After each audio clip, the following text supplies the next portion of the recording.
My 28-year-old brother JC proposed to hit girlfriend Issy over the summer.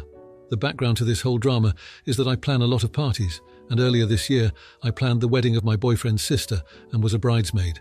I am not a professional. I just have a good grasp of aesthetics and know a lot of people in the local area, so my friends ask or I offer to help with party event planning sometimes. About 6 weeks ago, I got a call from Issy asking me to be her maid of honor. I was very surprised because we don't know each other well and my calendar in the early part of the year is so hectic, I really don't have time. I was upfront with her about this, telling her how flattered I was and that I would be happy to be a bridesmaid if she wanted, but I just wasn't able to take on MOH responsibilities. Issy was annoyed about this and admitted she had expected that I would accept being mock and offer to plan the wedding with her, since I had for my cousin previously and my boyfriend's sister. I said again that if she wanted me to be a bridesmaid, I'd happily do that, but I wasn't going to plan her wedding or associated events. She begrudgingly accepted this, but I had a feeling when it came time to officially have bridesmaid, I wouldn't be one, which is fine. JC never brought this up, so I thought no more about it. A couple of days ago, I got a call from the event coordinator of a hotel I've used for events in the past. This person had questions about my wedding requirements. I was confused, obviously. It transpired that Issy had called this hotel and used my name to get an appointment with the coordinator, and then further dropped my name to try to secure a sizable discount, saying that I was involved in planning the wedding. I was mortified. On a hunch, I called the owner of the restaurant, where I held my parents' anniversary party, to ask if he'd had any contact about an event I'm planning. He had.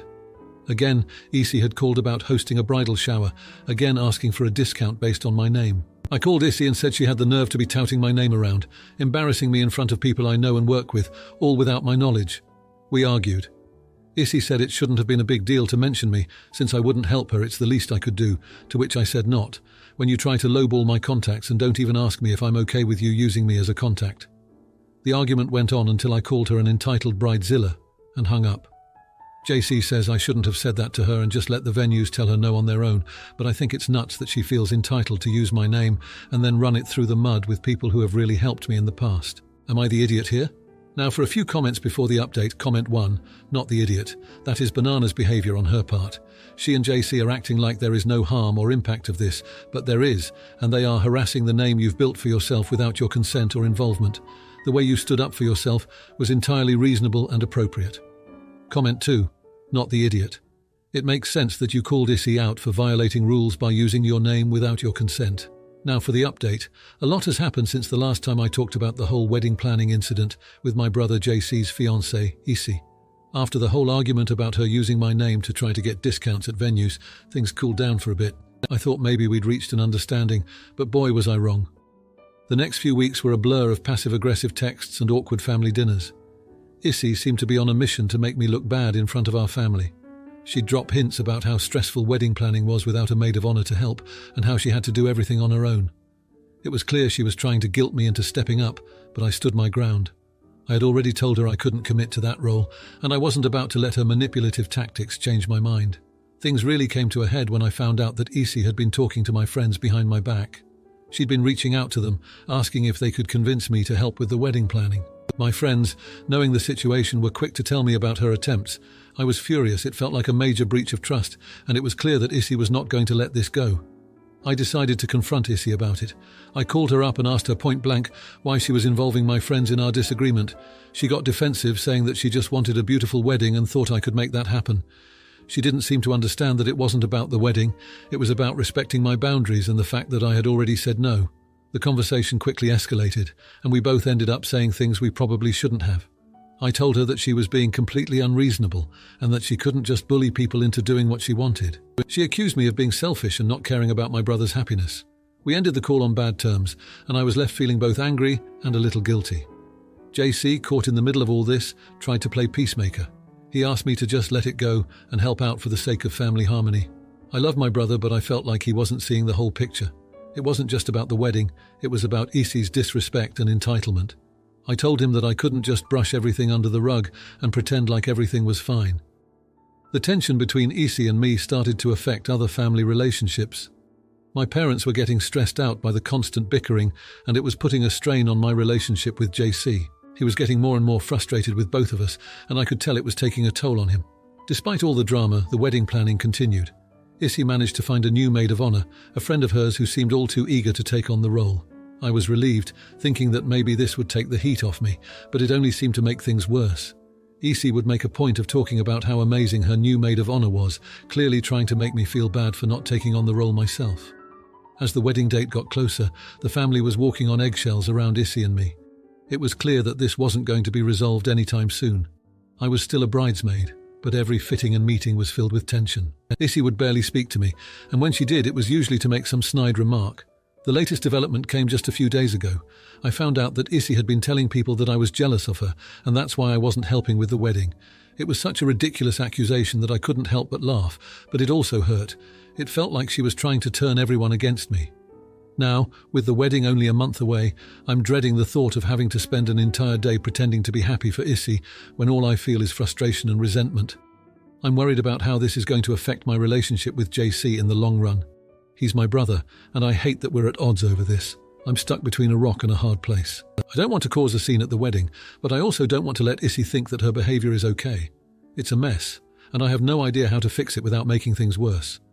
The unresolved tension is hanging over us like a dark cloud, and I'm not sure if there's a way to clear the air before the big day. Now for the comments, comment 1. Honey, you're not a party planning service, and it's not your job to bend over backward for Issy's dream wedding. It's one thing to ask for help, quite another to exploit your skills and name for discounts. Stand your ground and don't let her guilt trip you. Family or not, your time and energy are valuable. Comment 2. Oh, the drama.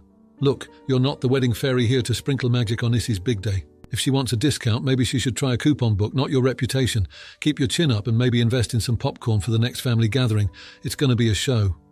Now for the next story. I came home to my husband trying to put back together a book I had left. It was flimsy, and a couple of pages had already fallen out. He kept apologizing and said he didn't mean to ruin the book. I told him the pages had already fallen out, and it wasn't his actions that caused it. I asked him why he was acting this way and what caused this change.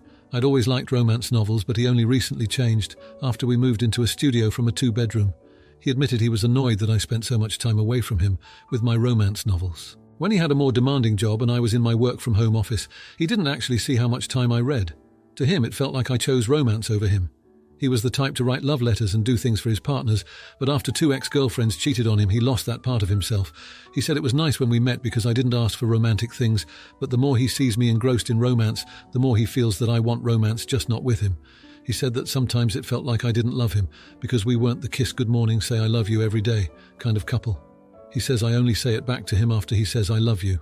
But then he remembers the things I did. From putting socks on his feet when he slept and getting him takeout from his favourite restaurant, to moving across the country for him and tutoring him after he went back to college. Big and small things, and remembers that I do love him. Then it makes him feel guilty. I asked him what he wanted me to do. He said he didn't know. He apologised for the book thing and said he didn't really want to throw them away. He was just frustrated and hurt.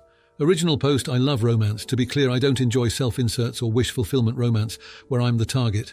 I love reading about 2 individuals falling in love and the idea of eternal love. I read a lot of romance books. I also enjoy yosei manga, webtoons, comics and short stories. My husband recently started having an issue with my romance items. He says they are in the way. I keep my books on one bookshelf. I have my own iPad, though I prefer physical books. I have my own library card and account. I do my half of the chores, pay my half of the bills and do my part around the house.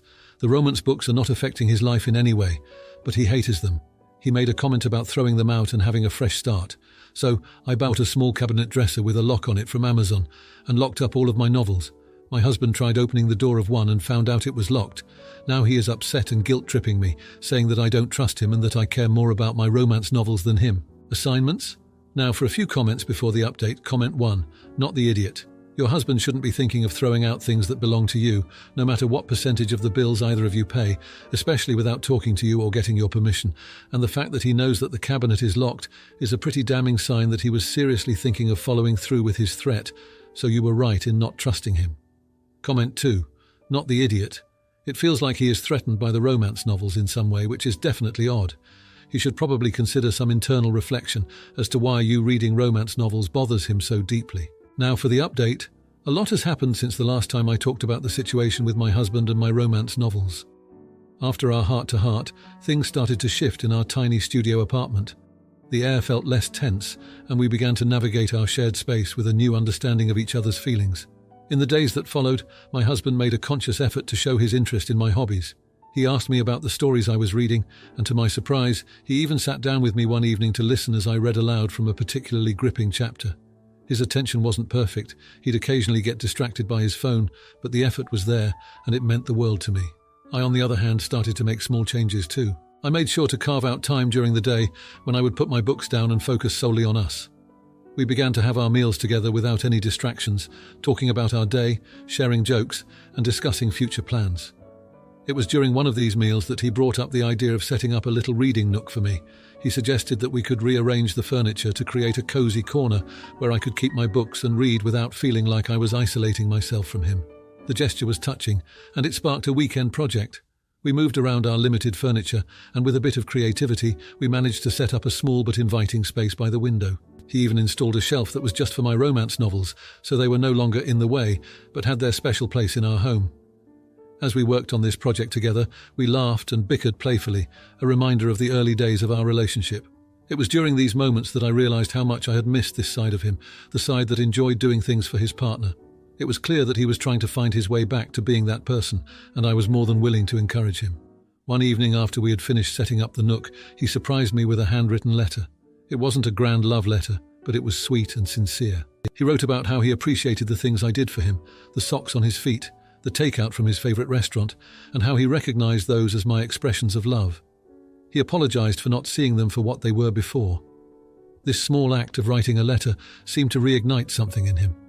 He started leaving me little notes in the morning, a simple, "Have a great day," or "I love you," scribbled on a post-it note stuck to the fridge. It was a small thing, but it was his way of saying good morning and reminding me of his love in his own way. I reciprocated in my own fashion. I made sure to say "I love you" first sometimes, to kiss him goodbye when he left for work, and to greet him with a hug when he came home. I realized that while actions are my love language, words were his, and I needed to speak his language too. The tension that had once filled our studio apartment began to dissipate. We were learning to balance our needs and wants, to communicate better, and to show our love in ways that the other could understand and appreciate. One night, as we lay in bed, he turned to me and said, "I'm sorry for how I acted about your books. I guess I was just scared of losing you to those perfect romances." I squeezed his hand and assured him that those stories were just fiction, and that our imperfect, real-life romance was what truly mattered to me. As we move forward, I can see that we're both trying, and that's what counts. We're not the kiss good morning, say I love you every day kind of couple, but we're finding our way to show love in the ways that feel right for us. And while we still have our challenges, I'm hopeful. We're building a future together, one small gesture, one conversation, one compromise at a time. And maybe, just maybe, we're crafting our own real-life romance story, flimsy pages and all. Now, for the comments. Comment 1. "Oh honey, locking up those steamy novels like they're the crown jewels? I get it, your man's feeling like a dusty book on the shelf, but the answer isn't in a padlock. Time to pen your own love story, make him the swoon-worthy hero, and show him he's your #1 bestseller." Comment 2. "Been there. My partner thought my gaming was me choosing orcs over affection. We had a heart-to-heart, and now we schedule weekly co-op sessions. It's all about finding that sweet spot where your hobbies don't hog the love spotlight. Balance is key, just like in a good RPG. If you like this video, you'll probably like these too. Also, while you're here, please consider subscribing. It's your support that keeps this channel alive and allows me to make better and longer videos. Have a great day.